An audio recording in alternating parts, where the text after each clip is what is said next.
Yeah, well, my folks, they come here about 1910 from Alberta.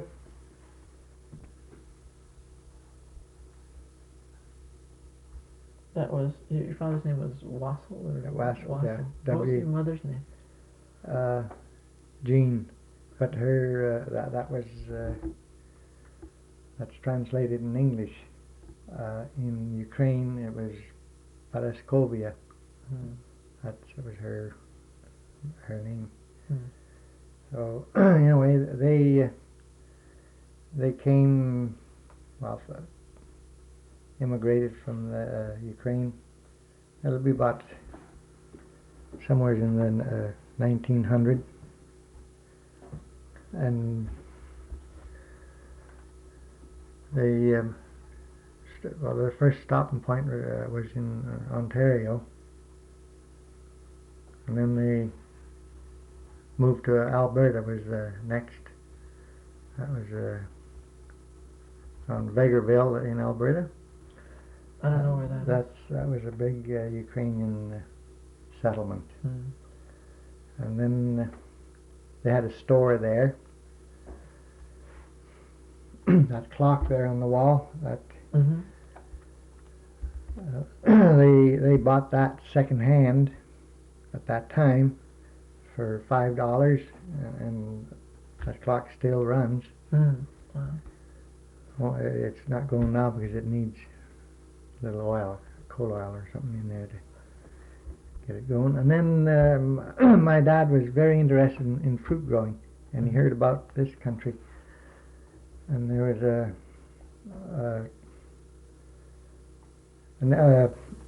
real estate agent in Caslow. He was advertising. They called him Honeymoon Harris. That was his name. And he had a ranch across from Caslow. It was a Honeymoon Ranch. And he sold people, well, like my father, well, they didn't know any better. They made a down payment just on his word on property. They figured there was an orchard already bearing fruit. And when they come there to see it, it was across from Castle. Well, there was nothing there, just rock bluffs. That's not Birchdale. No, that was right across from Caslow, over in Campbell Bay country, somewhere in there. So then he saw that, and he forgot about that, and come on up the lake to this end, and they really liked it here. But then they had these type of people here too, that were just waiting for suckers, to sell land. Speculators. Well, my dad, and then there was Gallus's, and the next where Valentine's are living, and then Coleman, this Coleman place where Bill Sassaman owns. Now, all these people came about the same time, and then there was Beguns and Bulmers. Beguns were here early too. So they all went to farming, and they for fruit growing, and Beguns went for cattle ranching, and they had some money, more than some of the rest of us. So my dad and Gallus is there, and Coleman's. They grubbed their ranch out by hand with a mattock, and then when they could afford to get a cow and they get a calf, and they had oxen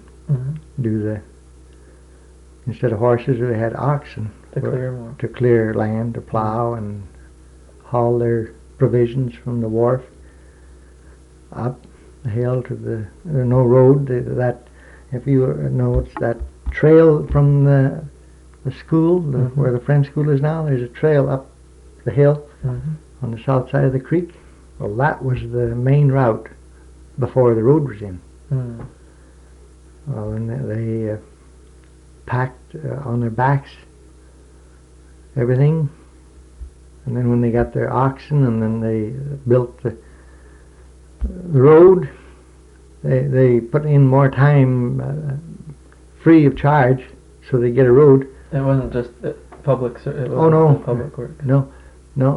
They put in a lot of time on their own to get things organized, and then let's see, when was the first school? I can't remember when the school opened, but it seems to me it was in.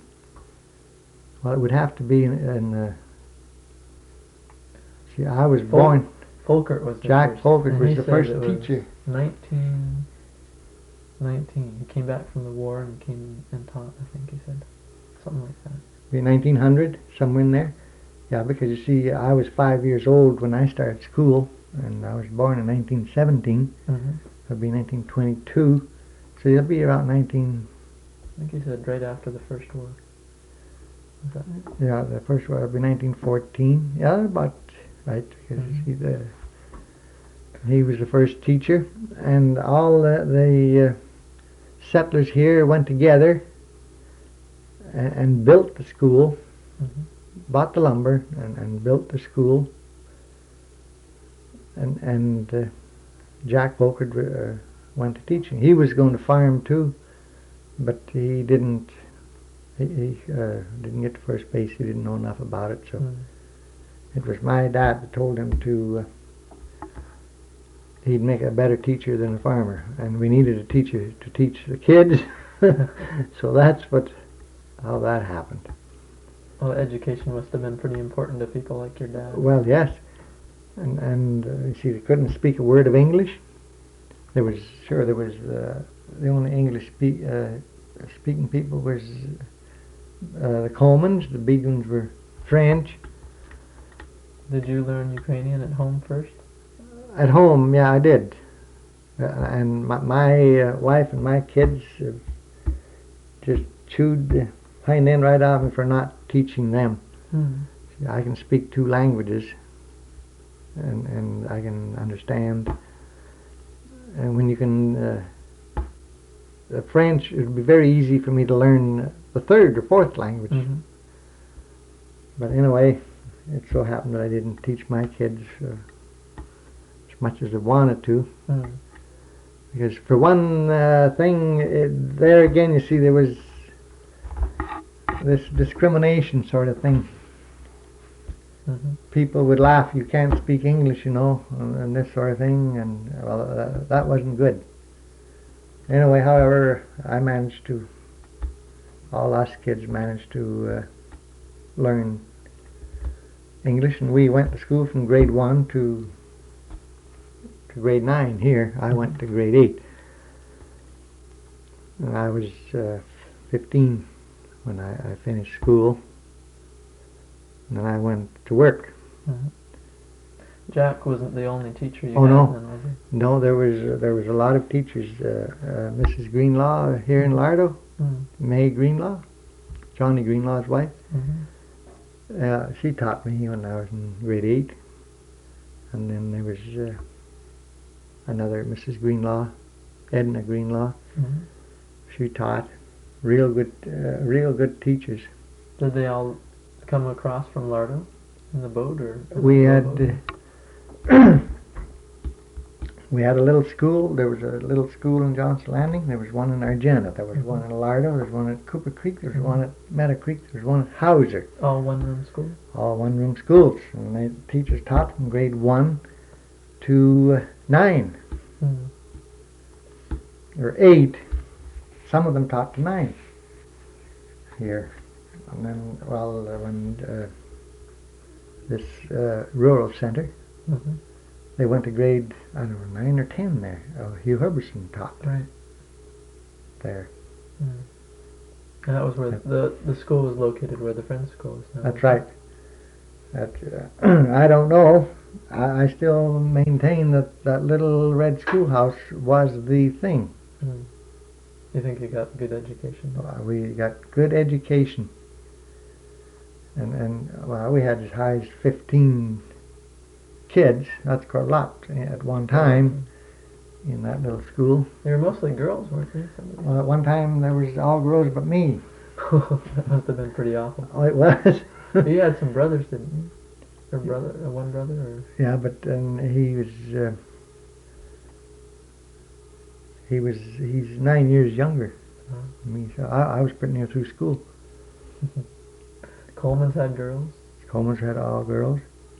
And then the big ones, boys and girls, got old enough, but then there was a few years I was the only boy, and when recess come, I'd either hike up a tree, or at that time you take like a peak of high water in June. This lake from the north end, clean down to Creston, was just solid wood, same as the Duncan Reservoir. Mm-hmm. Well, as soon as recess come, we went out on the driftwood. And the bell would ring, and here you are, way out there, and the fellas, girls and boys both, that wore jeans, well, you could tell that they were in the lake. But I was always foxy. I wore wool pants, and you couldn't tell whether they were wet or not. Did you get heck if you'd been out in the lake? lake? Well, you get the strap, sure. I only got the strap once. Now, there was another teacher,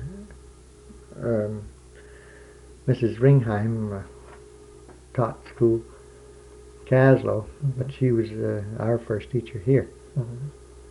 I think this was probably where her first school was here. I was in grade 2 at the time she taught, and she's the only first one and the only teacher that ever gave me a strap. But I maintain that, I don't know if I've told this to so many people, that I figure our grade 8 education at that time, our basic, is equivalent to grade 12 today.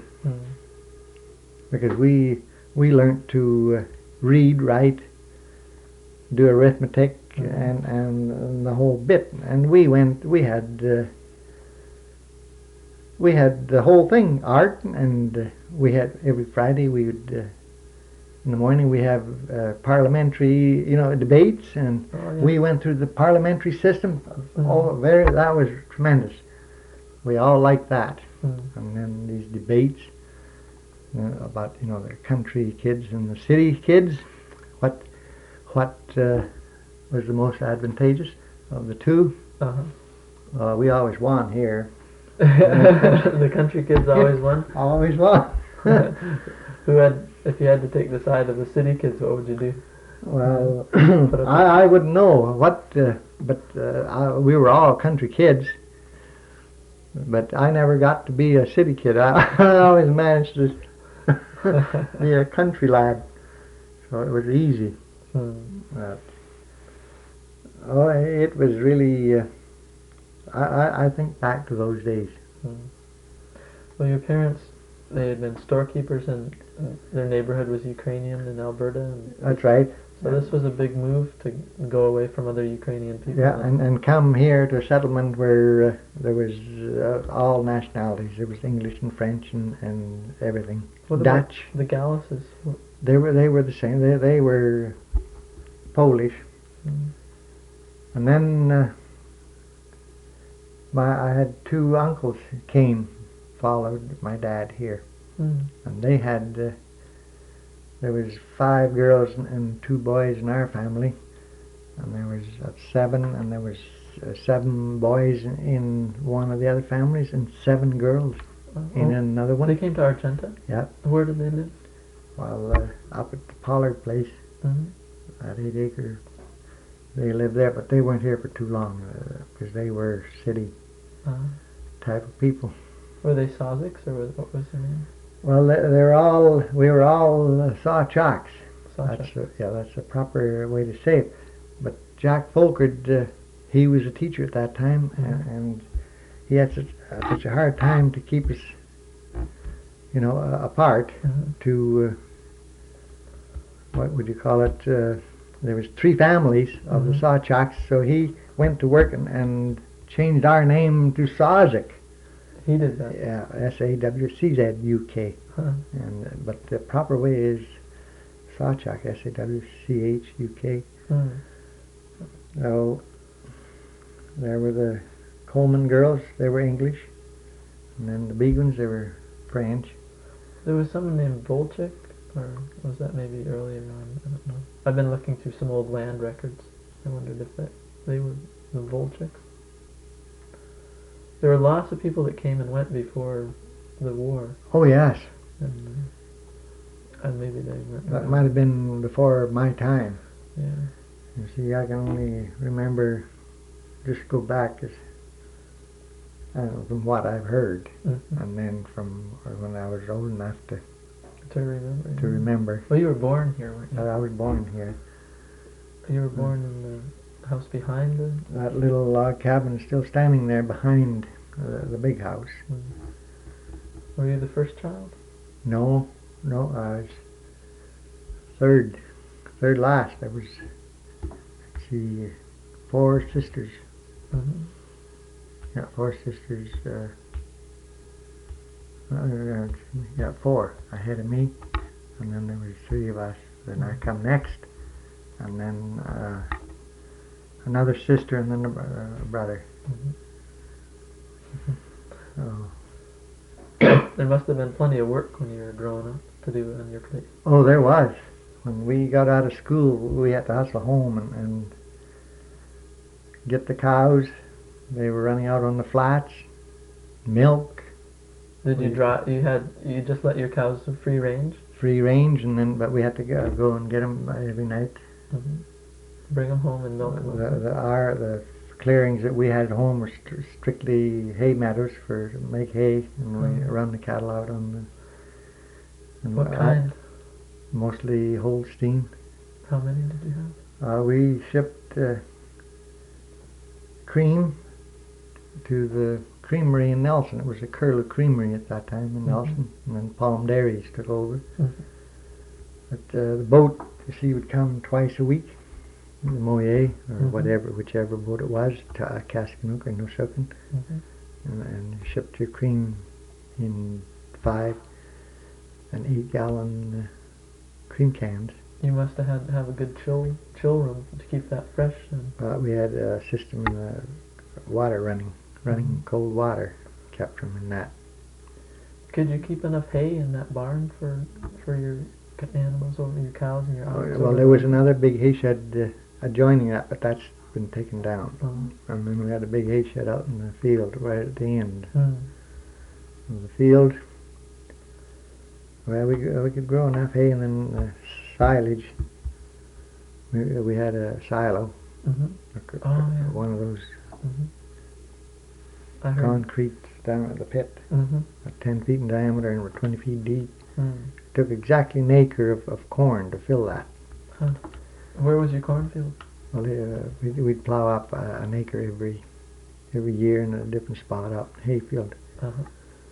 Did you have irrigation system? Yeah. Was it water, not sprinkler. Well, we had sprinklers and irrigation on the surface, running water.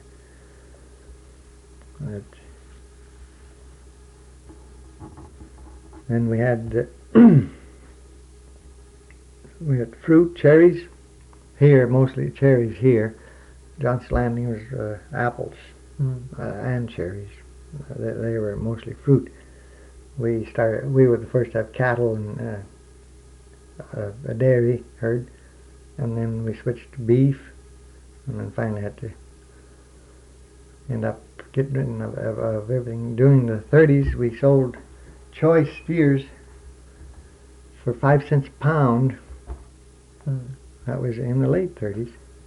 To Caslow, would they buy them? Or Nelson and Caslow. And baby beefs and veal. Veal that's 8 weeks old or somewhere in there, 12 weeks. They went to the butchers in Caslow. There was 2 butcher shops. Like this one at Eric's Meat Market, that's one of them. Still the same one? Still the same one. And then there was another one, I can't remember, that shop was taken down. And then the big critters went to the shops and butchers in Nelson. Were there a lot of other people producing around here too? Yeah, there was. What was out in the flats? Out in the flats, and well, that's where the range was, Mm-hmm. and all over the hills. And Did everyone just let their cows and yeah, that's run right. loose on the flats? You get them mixed up? Well, you'd get to know your own.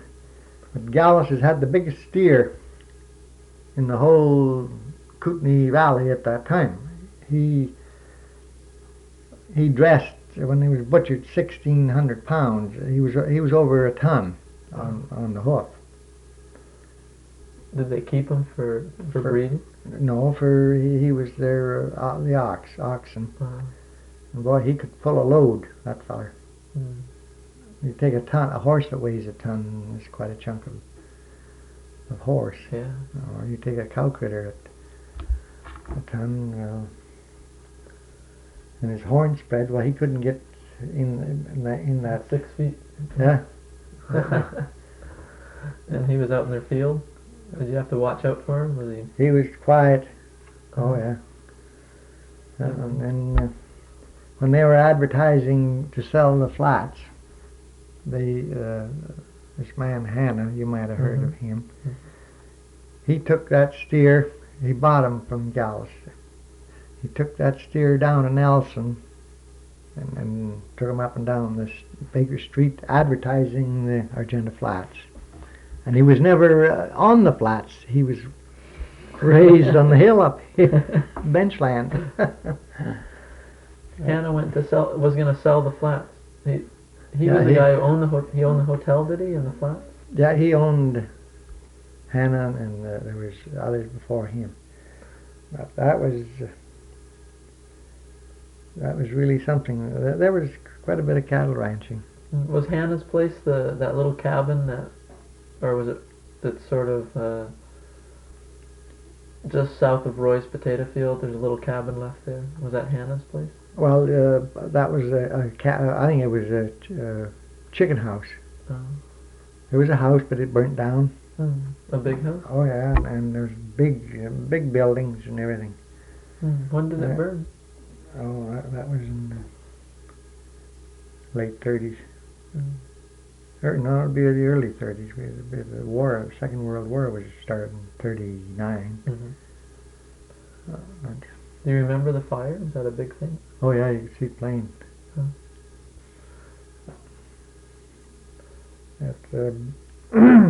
Well, Hannah was a promoter, wasn't he? Yeah. Real estate and mining. Mining and everything, yeah. Did he live in Argenta, or did he just visit? No, he lived here. He's still got a daughter here in Nelson.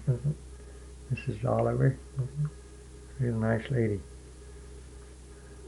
They had the bookstore there.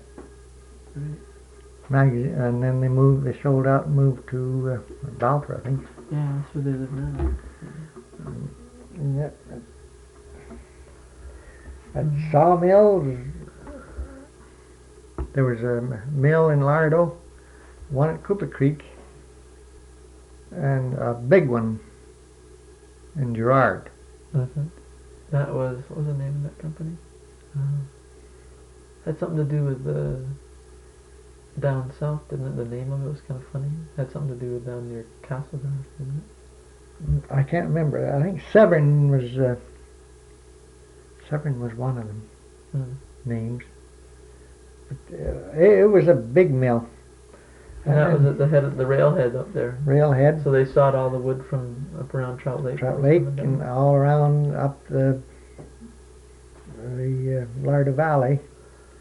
Logs went up that way and down this way to the mills here. Was that when you were a kid, or was that afterwards when you were logging yourself later? Oh yeah, way later on. But this is before. Before, yeah. This is when we're still going to school. Did men from Argenta go work in the woods much, or were they? Yeah. Your dad, did he? Mostly in the winter time, when there was off-season no farming, and Dad would go work sort of combing. Working, even worked up at the mill at Gerrard. They'd have to stay there for a week and then come back. And then there was the fish hatchery. Now there's something right there. There's huge mill in Gerrard on one side of the lower end of Trout Lake, and a fish hatchery just across the lake. and bark and wood and sawdust and smoke and fish. It didn't. That's where we're kind of mixed up today. Fish and Wildlife figure that wood's a bad thing in the lake for the fish. And as far as I'm concerned, from being here all my life and seeing what took place all for these 60 years, that hasn't. Well, there were summers, you know, that you couldn't see the sun for 2 months for smoke. Was that from slash fires? No, forest fires. They never did any slash burning. The only burning that was done was fires that got away from the farmers. That's so that's what burnt the hills here, from say like Salisbury to Clint Creek. That's whole country. That was a fire got away from a farmer. Clearing them? I forget whose fire that was, but it was one of the settlers. And then these real estate guys, they got busy and started lighting fires to beat the band, to burn the bush off so they'd have some open land. But it'd just leave a mess, I mean, after the fire. Well, it burnt pretty clean. But you see, and then Mother Nature reforested, didn't plant no trees. This hill between Argenta Creek and Clint Creek is it burnt clean. What was that one? You can remember that? I can remember that one. Did it threaten the houses at all? It did, certainly did. It started right here in the bottomland. Down They by managed, the lake? they managed to keep the homes. And well, they couldn't fight it. They have to let it go. How old were you when that happened? About 4 or 5, somewhere there. So you don't remember much about it? No. But it left a big scar for a while ago. Oh yeah, but then Mother Nature replanted, but it's so thick, that whole hill. I don't know if you've been up there or not. You've got to pin your ears back to get through. It's that thick. Well, where did it burn? I'm curious if you remember it. Where did it start? Yeah. It started there at the 8 acres. There were pollards. And it burned. That's where it, and then it burnt in all directions. I always wondered about all this birch and down by Coleman's. It looks like there was a fire through there not too long. Well, that was probably burnt at a different time. Did Coleman burn to try to clear a lot? There's not much of a clearing. No, a lot would be the guy that was there ahead of Coleman's. But well, you take there was a fire down here at Lost Sledge Creek. And that was that'll be in the late 30s, and it burnt from there. The wind come up, and by evening that fire was up here at Cooper Creek and burned the whole country, jumped Davis Creek and burnt the whole. It threatened Lardeau, the village of Lardeau. It goes that fast. Well, you've been fighting forest fires for a long time. Oh yes. I started fighting fire with my dad when I was 12. I'd go with him. He was the patrolman. Whenever there was a thunderstorm, he'd have to go up to a certain point up on the mountainside to spot fires. Was that before they had the tower down Lavina? Oh yeah. They didn't get paid for it. The only pay they would get is when, if there was a fire, well then he would be foreman on the fire. And that still went right up until recently. I mean, the ornery fire warden, I call them ornery, but ornery fire wardens I call them. You didn't get paid. That was right up until the last couple of years. They had him. And you had the authority to hire up to 10 men. Well, there was no forest district at Lardeau then, was there? Things were more on their own up here? Well, no, there was a forest. The ranger district, the ranger out was in Caslow, and there was an assistant ranger in Lardeau. Is that Palethorpe? Was that his name? George Palethorpe? Les Stillwell was the first ranger in Lardeau. George Palethorpe, sure, he was ranger in Caslow, but Les Stillwell was the first forest ranger in Lardeau. Now you see they're going back to that.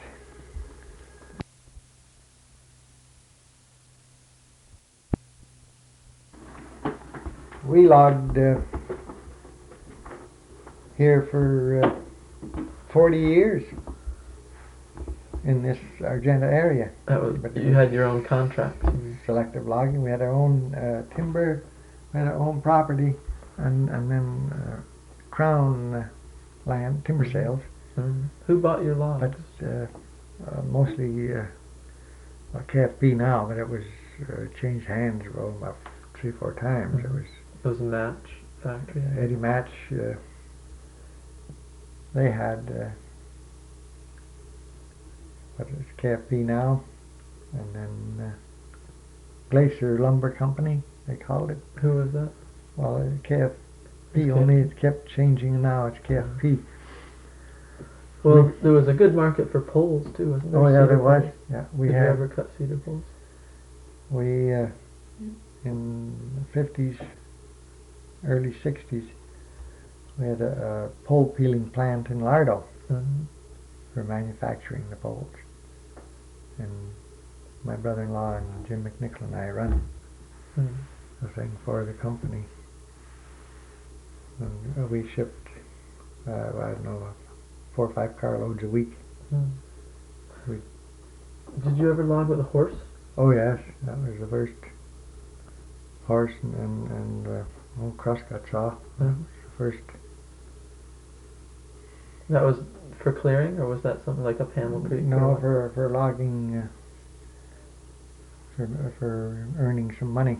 Was it a team, 2 horses? 2 horses, and for poles you used 1 single horse. Because it was cedar, I guess, light. Light. And then the power saws come out. When did you get your first chainsaw? I forget, but it was a Darb. It took a day, a whole day to sharpen the thing. It was just the chain was just a mass of teeth heading in all directions, no rhyme or reason to them. That's a fact. It wasn't even like beaver's tooth. We should have kept that first chain off of the first saw we had. Oh, you'd never thought, I guess. No, there's so many things a person doesn't think of. Did it make a big difference? Make it a lot easier, even though you had to sharpen it all day? Oh, that made...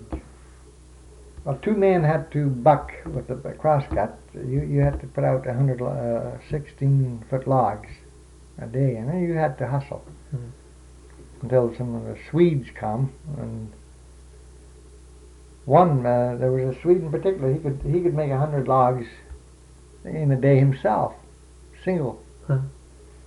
Well, and then when we were making poles up here on where Kenny's Arena and this clearing here, this Hamill Creek Holdings, made poles there from.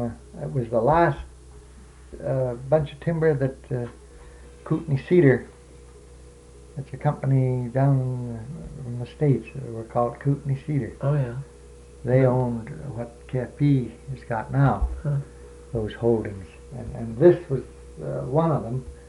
It was called 219 was the timber mark on that one, and they were going to let that one go, so they logged everything down to cedar down to a 20-foot pole. Well, that's not very big. No. And cut all the white pine and the cottonwood was logged and everything. Anyway, I logged there when I skidded with a horse, these poles. And this Swede, he had a big horse. And that horse wasn't fast enough for him, so he tied him up to a tree. And he went in the bush and grabbed a 20-foot pole under each arm. He was a huge man. 20-foot pole under each arm, and away he'd go. He'd do it so much faster than the horse. Well, he had a big horse here, clumsy. Well, who were these Swedes? Were they people that just came in? Yeah, and they were real lumberjacks. When did they start coming in? Right from the beginning? Or? Right from the beginning, yeah. And they didn't have family here? No, they were mostly single men. And they'd go Just come from home and go come away? into the camps and then go to Nelson. They'd work all winter here, make a stake and go to Nelson and shoot the wad. Come back. And then come back. Same with the miners. The same ones come, the same loggers come back? Absolutely. Yeah. You get to know them? Oh yes. Miners the same way. And trappers. Well, there was a Hanson, wasn't there? And a McLaughlin involved in the mine? Up here, yeah, that's right. Who was it? What was McLaughlin's first name? Billy, was it? I forget now, but they called him Salvation Army McLaughlin. Why? He was a strong Salvation Army man. That's where he got the name. That mine was the old Argenta mine. There was an English company in England put up the money for it, and there was people here that run it, and they really run it. They're into the ground. They mined the public is what it ended up. It was stocks and whatnot. But anyway, this Hanson, his son is still alive. Chris, and he lives in Selma. He'll be, he was born 1901, I think, or 1900. So he's getting up there. And I never met him, I'd like to. He was a year old when his folks took him up to the Argenta mine. You should make it a point to go see him and talk with him. He could tell you pretty more than I can, because you see, he was born in 1900. I was born in 1917. Did they live at the hotel? No, they came back and forth from where they, I don't know, Nelson, I guess, is where their home was. And then they would, after the mine shut down, well then Chris and his dad would always, the mine owed his dad a pile of money, so he ended up with the mine. So did they try to work it still? Well, they tried, they had to do assessment work, and they come up every fall, and then they stay overnight at our place when they stop on the way up from Nelson, and then go on up to the mine, and then do their work, stay up there 2-3 weeks for a month, and then go back. But that was. Have you been up to the mine? I've been to the compressor site. The compressor, isn't that a water wheel or something? Yeah. There used to be a road up there, I guess. Oh yeah, 4-horse team road. Is that something you remember, or was that gone by the time? No, that was gone. I remember the teamster that drove the horses. He lived in Lardo for a long time after that. Fellow by the name of Tom Cuttenham, was his name. And he drove the team up that creek. That must have been quite a trip. Up that canyon. But, that water wheel, one of those buckets would be a load. Yeah. One of those. Well, Hamill Creek flooded out one time, didn't it? Dammed up. Yeah, it did. Now I remember when it was, but I can't tell you the exact year. But there was a farm down below. By Roy's, or? Just north of Roy's. There's still some tumble down part of a horse barn there. But that was a log jam in the canyon. It jammed up. And the people here tried to get the government to blow that thing, and they said no, there was no danger until there was a flash flood, rainstorm up Hamill, and she broke that. Took out, there was the railroad bridge was right there where the junction is. That was the railroad bridge there. took that out and flooded out the farm and right clean down to where Larry McNichol is living. It washed all through that country. Well, did it change the course of the stream?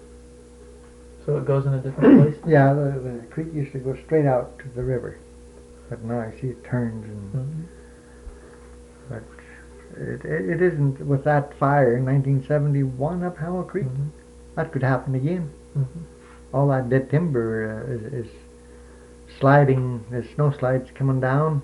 We haven't had a good fall of snow to really get to working on that. If we ever do, and slides come, bring that wood down into that creek, that'll go down into that canyon and plug it again. Well, that must have disrupted all the road in and out of Argenta, the Howser and all that. So did it get... Well, there was a road to Howser. Well, the wagon road was the old railroad grade, Great Northern. But it disrupted that. They had to change it.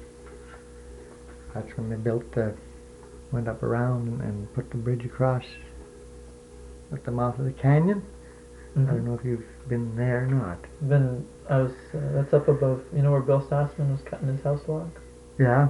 Is that just on that road a little On farther? that road. Yeah. That was they had to switch the road to that. So originally the road used to go out the flats and across the railway bridge. Yeah, and out. And then on. Up the Duncan. And then when the flood came, they changed that and they went up higher up. Up higher up. Well, I've never understood. See, I've never been on the south side of Hamill Creek to see where the road would go. So I've just been on the north side. You go up where Bill's got his logs all decked, and then you go around the corner and down towards the creek. Well, where did the road go on the south side? Did it just head right back down to the flats? No. You know where Roy Lakes' road... That driveway? Driveway to his house? And then there's a road hit straight for the mountain there where... that guy logged up there? Yes. And then there's another road going... there was a junction there. And that was where it came in? That road is still there. And there was a bridge across that narrow, right at the mouth of the canyon, right on at the canyon. So did local people build that bridge? No, it was the government built that one. Well, that's quite a change. That's a big... Oh, yeah.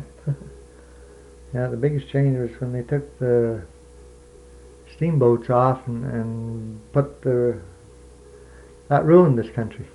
When they took the steamboat off? Yeah, and built the road to Caswell. Why? Well, people come in by the droves. Before, you had to come in by boat or rowboat or on the steamboat. Those were the days. It made it hard when they took the boat off for people to ship things too, didn't it? Oh, yeah, it did. Certainly did, because not too many of us had cars. Couldn't afford it. Were you growing fruit then? Yeah, we were, yeah. Before the boat was taken Before off? the boat was taken off. Did that stop you? Yeah, and well, you know what? I think that the times have gone back compared to what they were. We had the Greyhound bus used to come to Caslow every day, and you could go down on the CPR on the Moyet or whatever boat was running, and you may have to stay overnight in the hotel and take the Greyhound bus and go wherever you're going. Now you see everybody's got their own vehicles, and we had better transportation then than we have today. Look at this road here, Johnson's Landing, Argenta Johnson's Landing Road. It's not a bit different today than the day it was built. Well, before it was built, you wanted to go down to a dance in the landing. I guess you had to row down. We either rode down or went down by somebody's launch, boat, or walked. Were there some power boats? Oh, yeah. Who had a power boat in Argenta? Well, Gallus had a power boat, Johnny Gallus, that's Glenn Seamark's uncle. And then Archie Greenlaw had a boat in Lardeau, and that's where we'd get the dances down at the landing, and they had boats, launches down there. Maitland Harrison said that when he was working cutting poles up near Howser, that there used to be dances all over the valley, and people would go to other places, on a regular kind of. Sure, go from one community to another. Where would they be held in Argenta? Where would they? In the little schoolhouse. Uh, They're all held in the schoolhouse. Same at Johnson's Landing. and who'd play music? Well, the local people would. We had some good music, and then gramophones. Uh-huh. Were there good fiddlers? Or good, Oh yeah, there was. Certainly there was. like who? Do you remember? Well, Archie Greenlaw was one, and Corrine Greenlaw's father Mm-hmm. was, and there were lots. Ralph Carson. I don't know if you heard of them. Mm-hmm. They're old timers here. They were. He married one of the Coleman girls, Mm-hmm. and then there was people at Gerrard, Mm-hmm. Trout Lake. They had fiddlers till and piano players. Great, that was real great stuff. And in the winter time, well, that's when they done most of the Mhm. parties. Yeah, our folks used to go, and us kids would trail along to the school or to somebody's private home Mm-hmm. in the winter time. And snowshoe, break trail, and the rest of us would follow.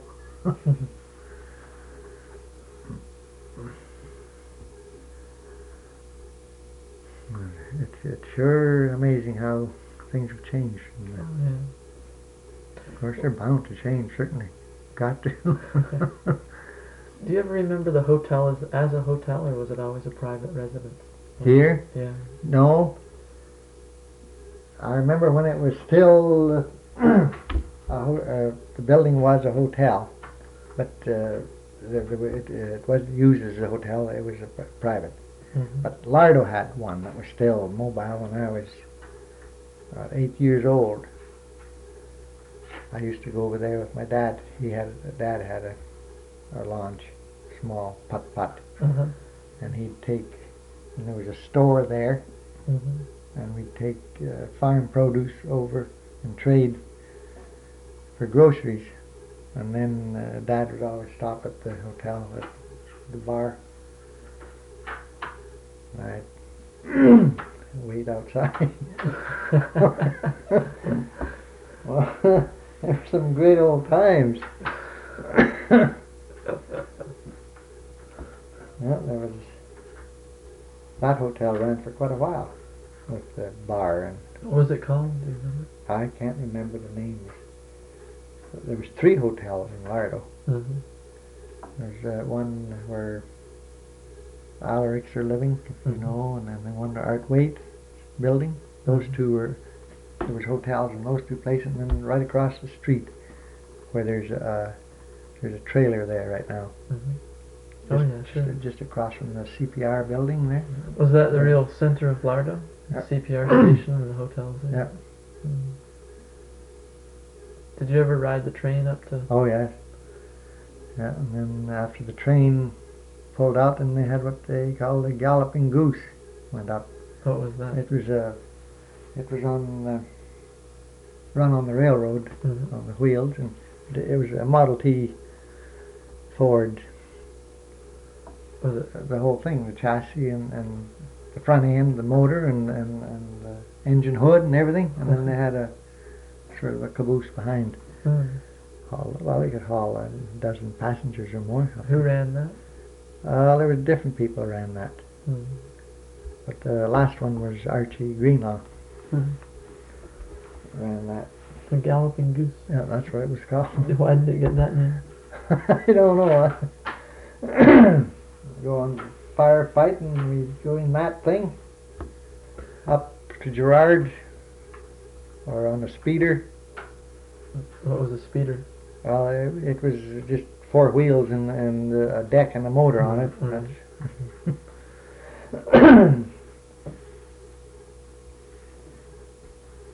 That's from after that fire burnt Lost Ledge. up to Cooper Creek. Well, that finished the CPR. They pulled out that whole mountain would slide like it's doing today, only a lot worse. Well, and they had to try and plow those things out with the snow plows. It was the fire that made it so bad? Yeah. Because that whole mountain was solid timber.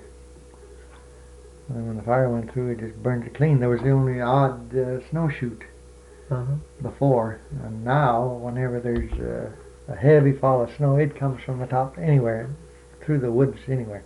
Well, it'll do that until it's heavily grown up again, so that the bush will hold it.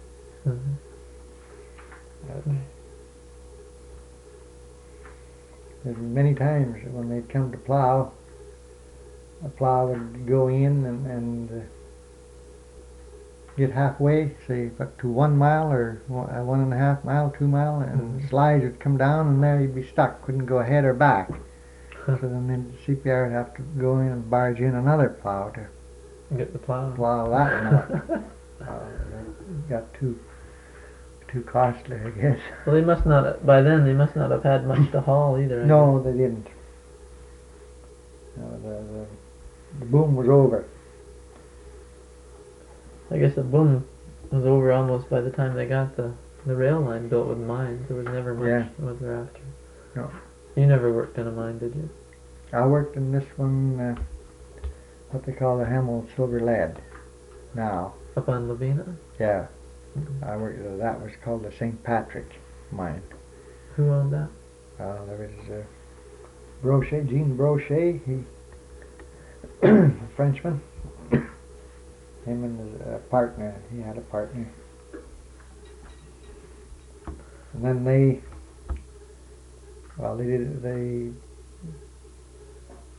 didn't sell it, they practically give it away.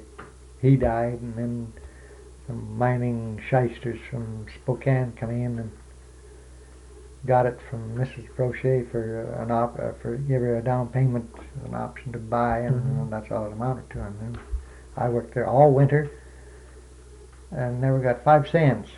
All I got out of it was room and board. How old were you?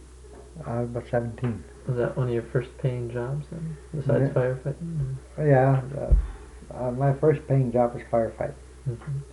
And then I went on the river drive. I learned to run logs when we were going to school on the driftwood. The river drive, what was that? That was driving logs and poles from away up the Duncan down to Howser. There was a mill in Howser, sawmill. Where would you start? Up what we call a pudding bowl. That would be right at the top end of the reservoir today. That's near Haley's Landing? Above Haley's Landing. Who was logging up there? Well, there were different contractors. George McInnes, it was his logging show. He had the sawmill, and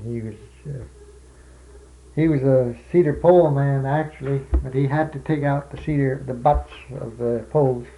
He couldn't leave them lay there. He had to take them out and saw them and mill them. So we'd drive the poles and the logs down to Howser. I was 16. The first job I was flunky at the camp, logging camp. I was getting $1 a day in my board. How many days a week did you work? I had to work 7 days a week. I got $30 a month for that. Well, they decked the logs on the ice, and then when it broke up, they just go shooting down, or were they? No, they decked them on the river banks until the river was in full peak of high water.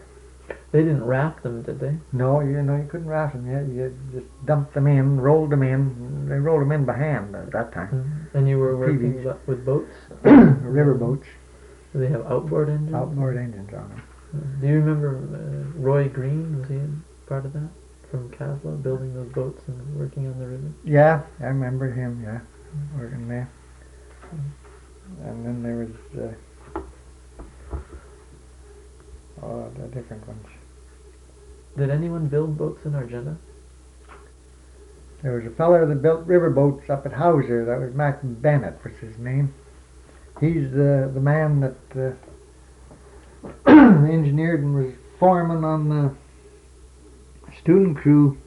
That was before the war, the Second World War. That bridge, cable bridge up Hamill Creek. Have you been up there? Mm-hmm. You saw that cable bridge. Mm-hmm. Well, he built that, Huh. and all he had for manpower was university students, like what we get today. Uh-huh. Same type of job for the summer. Mm-hmm. They'd cut trails like we do, and In those days, the trails were for fire protection, weren't they? well, fire protection and for they tried to keep that Hamill Creek Trail open as long as they could until the government said to heck with it, Mm. quit it. Now we're going back to it again, Mm-hmm. which is I think is a good thing. Mm-hmm. I mean, that's the best type of recreation. A lot of us city people come to tromp in the hills. Mm-hmm.